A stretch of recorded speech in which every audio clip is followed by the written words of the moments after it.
آپ کو معلوم ہے کہ حضرت عمر پر ان کے کرتے کے اعتبار سے جو ہے وہ تنقید ہو گئی تھی.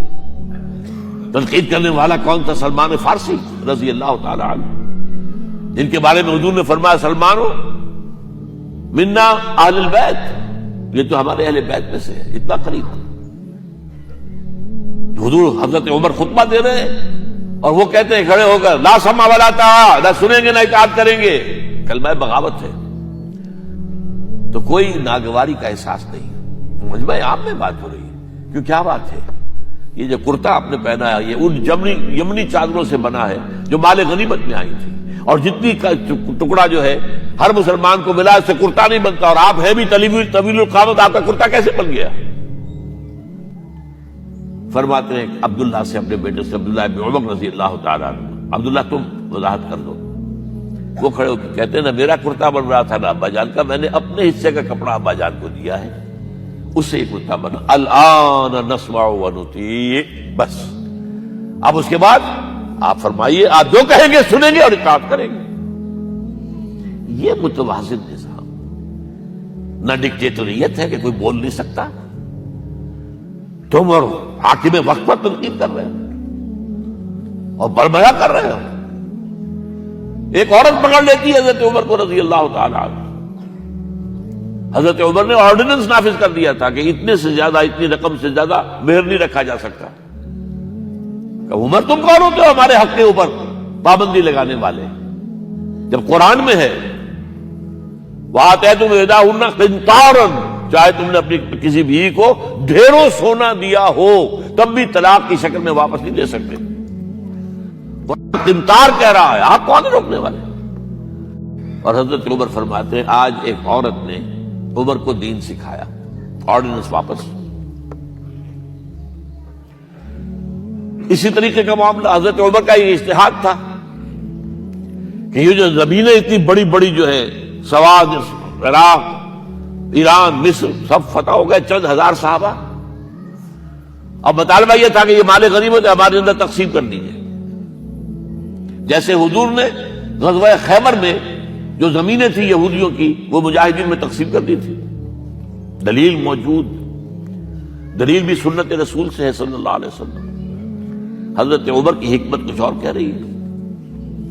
یہ بات تو میں اپنے انداز سے کہہ رہا ہوں کہ اگر ایسا ہو گیا تو تاریخ انسانی کی سب سے بڑی جاگیرداری قائم ہو جائے گی.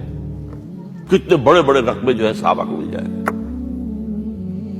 لیکن انہوں نے جو بات بیان کی وہ یہ تھی اگر یہ سارا تقسیم ہو گیا تو بعد میں آنے والوں کے لیے کیا رہے گا، اور جو فوجیں اب ہمیں پورے نظام کے لیے رکھنی پڑے گی ان کو کون سپورٹ کرے گا، ان کے لیے کہاں سے خرچہ آئے گا. تو انہوں نے طے کیا کہ یہ مال جو ہے مال فے ہے، یہ بیت المال کا ہے.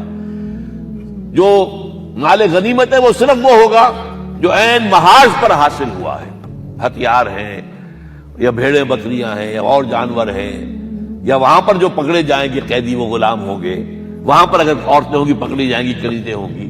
یہ نہیں کہ پورے ملک جو ہے وہ غلام بنا دیے جائیں اور پورے ملک کی جو زمینیں تقسیم کر دی جائیں. بعض صحابہ کھڑے ہو گئے نہیں. اب حضرت عمر نے ٹریبونل قائم کیا ہے. 5 صحابہ اوس میں سے، 5 خزرج میں سے بیٹھ جائیے، وہاں اپنا بھی وہ پیش کیا نقطہ نظر، باقی انہوں نے بھی کیا. وہ ٹریبونل نے فیصلہ کیا کہ عمر کی رائے صحیح ہے رضی اللہ تعالیٰ.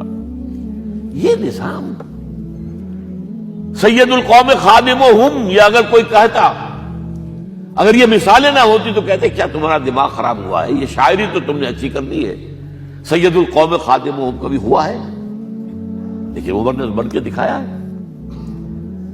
رات کے گشت پر ہے اور ایک عورت کے کراہنے کی آواز آئی ہے، معلوم ہوا کہ درد ذہن میں مبتلا ہے اور کوئی اس کے اٹینڈ کرنے والی کوئی خاتون نہیں ہے. گھر سے گئے ہیں، فرسٹ لیڈی اپنی اہلیہ کو لے کر آئے ہیں، انہوں نے اٹینڈ کیا ہے، اور اس کے بعد بچہ ہو گیا تو اندر سے ان کی اہلیہ کا امیر المومنین مبارک ہو بیٹا ہوا ہے.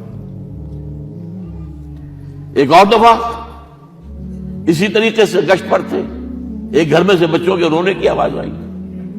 معلوم کیا کہ ایک خاتون ہے اور بچے ہیں، کھانے کو کچھ ہے نہیں. اس خاتون نے کہا میں نے یہ آگ کے اوپر جو ہے ہانڈی رکھی، اس میں پانی ہے اور بچوں کو میں بہلا رہی ہوں کہ کچھ پک رہا ہے، ٹھہرو ذرا صبر کر لو، اسی طرح سو جائیں گے بھوکے.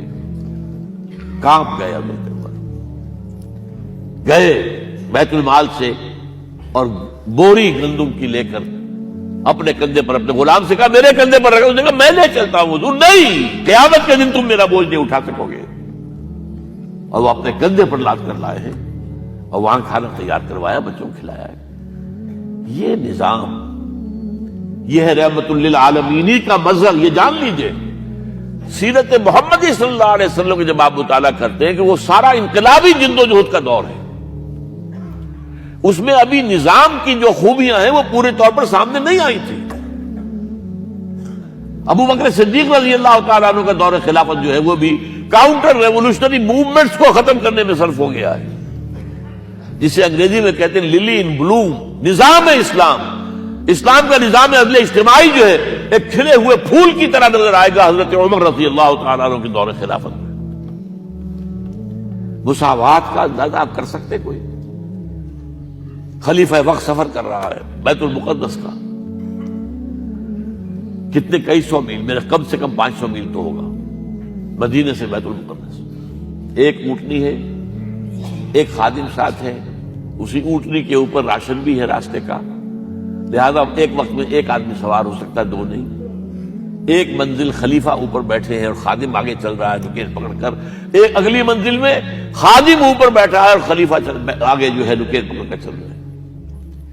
جب آخری منزل آئی تو وہ خادم کی باری تھی اوپر بیٹھنے کی, اس نے ہاتھ جوڑ دیے کہ خدا کے لیے لوگ کیا کہیں گے, مجھے کہیں گے تمہاری یہ جرت. فرمایا نہیں, الدور دورک, نہیں, یہ تو حساب کا معاملہ ہے, میتھمیٹکس کا معاملہ ہے, یہ تمہاری باری ہے, بیٹھو.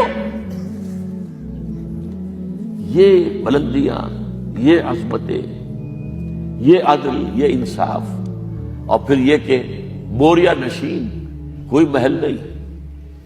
ایک آیا ایرانی مدینے میں چکر لگایا, کوئی انہیں محل نظر نہیں آیا. اسے پوچھا ہے اینا ملککم, تمہارا بادشاہ کہاں ہے؟ جواب دیا گیا لیس لنا ملک ولنا امیر, ہمارا کوئی ملک نہیں ہے, بادشاہ نہیں ہے, ہمارا امیر ہے. کہاں ہے تمہارا امیر بھائی؟ وہ بیت المال کے کچھ اونٹ گم ہو گئے تھے, سب تلاش کر چکے, نہیں ملا, ہمارا خلیفہ خود گیا ہے. کسی کو ساتھ لے کر گیا ہوگا آئیڈینٹیفیکیشن کے لیے, تو دیکھا دوپہر ہو گئی تھی, دھوپ تیز ہو گئی تھی. حضرت عمر اپنے درے کو اپنے گردن کے نیچے رکھ کر ایک درخت کی چھاؤں میں آرام کر رہے تھے. نہ کوئی باڈی گارڈ ہے, نہ کوئی محافظ ہے. انہیں وہی کھڑے ہو کر کہا, اے عمر تم انصاف کرتے ہو